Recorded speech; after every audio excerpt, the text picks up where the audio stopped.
시청자 여러분 안녕하십니까. 7월 30일 화요일 교차로 유튜브 뉴스 첫 소식입니다.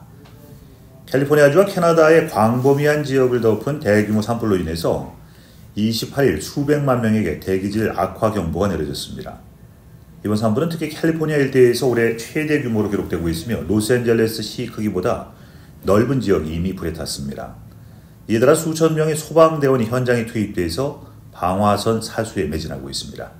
AP통신이 28일 캘리포니아주 북부 내륙에 무려 1430평방킬로미터를 초토화한 파크 산불의 진행 상황을 상세히 보도했습니다.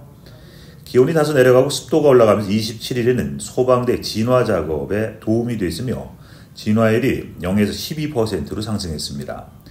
캘리포니아 산불본부는 특히 파라다이스와 인접한 지역에서 진화 상태가 양호하다고 밝혔습니다.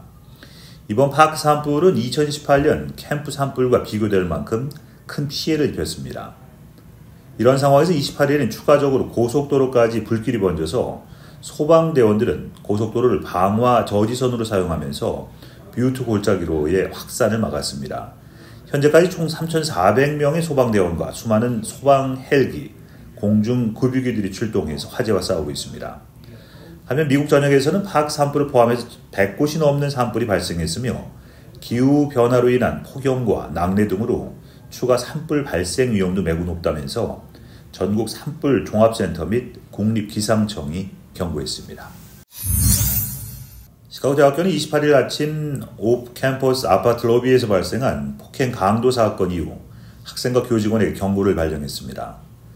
대학에 따르면 이 사건은 일요일 오전 5시 15분경 하프의 51번가와 52번가 사이에 위치한 아파트 라비에서 발생했습니다. 피해자가 라비에 있을 때 3명의 용의자가 접근했으며 이 중 1명은 권총을 소지하고 있었습니다. 2명의 용의자는 피해자 얼굴을 주먹으로 때리면서 물건을 강탈했습니다. 시카고 경찰서는 현재 이 사건을 수사 중이며 어떤 정보라도 cpdtip.com을 통해서 익명으로 제보할 것을 당부했습니다. 시카고 대학교 측은 학생과 교직원의 안전을 최우선으로 생각하며 캠퍼스와 오프 캠퍼스에서의 안전 조치를 강화할 계획이라고 밝혔습니다. 시카고 어머니 합창단의 10주년을 기념하는 콘서트가 지난 28일 오후 5시 스코어키에 위치한 노스쇼 퍼포밍 아트 센터에서 성황리에 개최됐습니다. 어머니의 삶은 숙제가 아닌 축제입니다라는 주제로 열린 이번 공연은 아메리카 한국문화교육재단의 주최로 약 500여 명의 관객이 참석한 가운데 진행됐습니다. 이번 공연은 시카고 어머니 합창단이 창단 12주년을 맞이해서 준비한 제10회 정기연주회로 세월은 흘러도 노래하는 우리들은 언제나 청춘이라는 슬로건 아래 진행됐습니다. 콘서트는 박원정 씨와 김수현 씨가 사회를 맡았으며 박금대 씨의 지휘와 이영란 씨의 반주로 무대가 더욱 풍성해졌습니다. 특별히 이번 공연에는 시카고 아버지 합창단과 시카고 레이디 싱어즈가 함께 무대에 올랐으며 요즘 한국에서 가장 핫한 바리톤 연주자 중 하나인 이상열 교수도 참여해서 깊은 감동을 선사했습니다. 이번 연주의 지휘자인 박금배 씨는 이번 공연의 테마를 강조하면서 고된 숙제를 감당해온 어머니들의 삶이 즐거운 축제의 삶으로 전환되기를 바라는 마음이 참석자들 모두에게 전달되는 시간이 됐길 바랬다면서 공연의 취지를 알렸습니다. 실제로 이날 공연이 시작되기 전에 출연한 어머니들 한 분 한 분의 이름을 호명하면서 그분들의 인생이 남편과 자손들에게 인정과 축하를 받는 시간으로 진행돼서 감동을 더했습니다. 참석한 관객들은 감동적인 공연에 박수를 보내면서 시카고 어머니 합창단의 앞으로의 활동에 큰 기대를 표했습니다. 2024년 시카고의 대표적인 음식 축제인 테스트 오브 시카고가 오는 9월 6일부터 8일까지 그랜드 파크에서 열립니다. 올해 행사는 당초 7월 개최 예정이었지만 나스카, 시카고 스트릿 레이스와 2024년 민주당 전당대회 등 대규모 여름 행사로 인해서 일정이 변경됐습니다. 이번 축제에는 40개가 넘는 음식 부스와 12개 이상의 푸드트럭이 참여할 예정입니다. 음식 참여 업체로는 90 마일스 쿠반 카페, 아프리칸 푸드 플레이스, 아레파 조지, 아론 타이 레스토랑 등 시카고를 대표하는 국제적인 맛집들이 포함되어 있습니다. 뮤지컬 라인업도 화려합니다. 주요 무대에서는 Forget You의 히트 가수 찰로 그린을 포함해서 아미라 자지라, 존 비, 니노 어거스틴 등 다양한 장르의 아티스트들이 출연할 예정입니다. 추가로 구스 아일랜드 스테이지에서는 엘리자베스 모엔, 가바초, 토야코야 등이 공연을 선보이면서 테스트 오브 시카고 썸머 댄스에서는 살사, 플라멩고, 힙합 등 다양한 댄스 공연이 펼쳐집니다.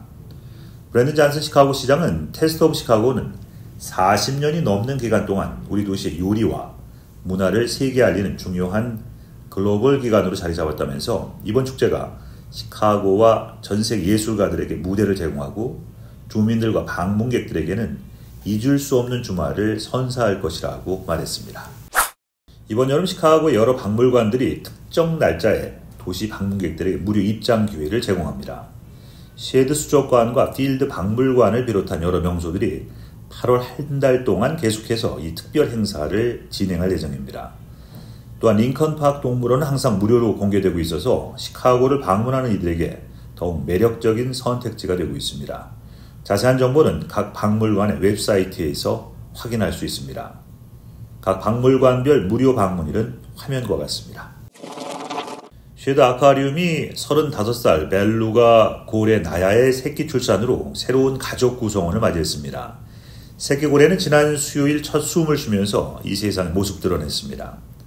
이는 둘 모두 건강한 상태임을 보여주는 긍정적인 신호로 나야와 새끼 고래는 현재 긴밀한 유대감을 형성하고 있습니다. 새끼 고래의 성별과 친자 확인은 아직 이루어지지 않았으며 현재 약 5피트 크기의 105파운드의 몸무게를 가지고 있습니다. 쉐드 아쿠아리움의 동물 행동 및 훈련 책임자인 찰스 제이콥스만은 아직 초기 단계이지만 새끼 고래가 매우 건강하고 활력이 넘쳐 보여서 고무적이라고 전했습니다. 벨루가 새끼 고래 출산은 야생에서 거의 관찰되지 않는 드문 사건이기 때문에 이번 출산은 종 보호와 연구에 있어서 귀중한 자료를 제공할 것으로 기대됩니다. 특히 새끼의 성장 과정을 통해서 오염, 소음, 인간 활동 등이 벨루가 종에 미치는 영향을 더 잘 이해할 수 있을 것으로 보입니다. 현재 쉐드 아쿠아리움은 나야와 새끼를 24시간 면밀히 관찰하면서 수영, 수유, 체중 증가 등 새끼의 발달 과정을 기록하고 있습니다. 세클레이드 베이 서식지는 새끼의 안정을 위해서 일반인들에게는 아직 공개되지 않았으며 새끼를 언제부터 관람할 수 있을지는 아직 결정되지 않았습니다. 잠시 전하는 말씀 후에 교차로 유튜브 뉴스 이어드립니다. 시카고 풀턴 마켓 지역의 새로운 랜드마크가 될 25층 오피스타워가 개발자 스티어링 베이의 주도하에서 이번 가을 개장을 앞두고 있습니다. 이 타워는 스티어링 베어가 풀턴 마켓에 지은 가장 높은 오피스 건물로 이미 90%의 공간이 임대 완료된 상태입니다. 주요 임차인으로는 세계적인 경영 컨설팅 회사 오스턴 컨설팅 그룹이 포함되어 있으며 이 회사는 건물의 약 절반인 25만 스퀘어핏 공간에 대한 15년 임대 계약을 체결했습니다. 건축회사 젠슬러와의 제휴를 통해서 내부 디자인을 맡은 젠슬러 글로벌의 로리 무코야마는 사무실 로비를 호텔 로비나 라운지처럼 디자인해서 다양한 푹신한 좌석 공간이 대화를 위해 개방되어 있다고 설명했습니다. 또한 건물 내에는 최첨단 피트니스 센터와 5,000 스퀘어핏 규모의 화덕이 갖춰진 옥상 데크가 포함된 편의시설층도 마련되어 있습니다.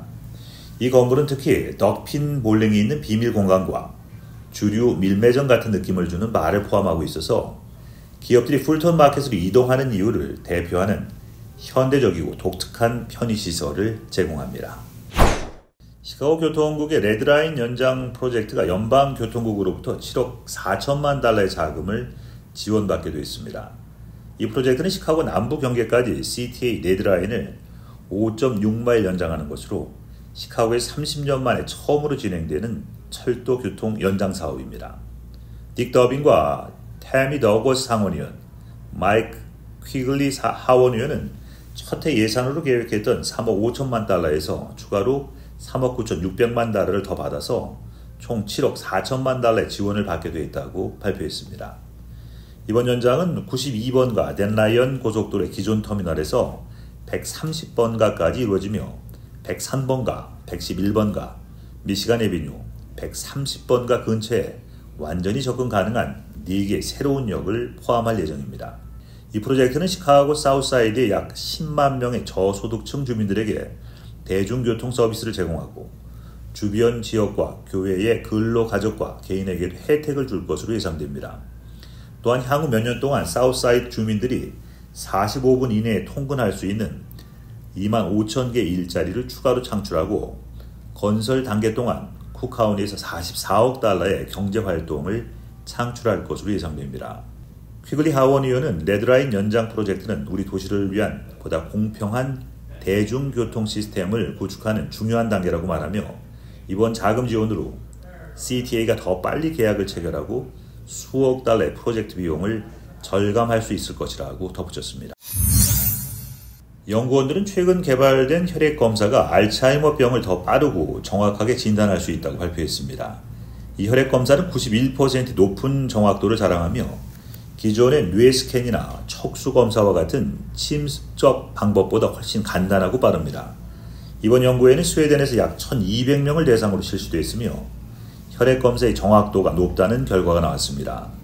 특히 p-tau 217 검사가 가장 유망하다고 평가받으며 미국의 여러 회사가 이 검사의 개발을 진행 중입니다. 알츠하이머 협회는 이 새로운 진단 방법에 대한 가이드라인을 마련하고 있으며 몇몇 회사는 FDA 승인을 요청할 계획입니다. 현재로서는 이 검사가 아직 FDA 승인을 받지 않았고 보험 적용도 되지 않은 상태입니다. 전문가들은 이 혈액 검사를 기억력 문제가 있는 사람들에게만 사용하도록 권장하며 특히 1차 진료 의사들이 환자의 기억력 문제를 평가하는데 큰 도움이 될 수 있다고 강조합니다.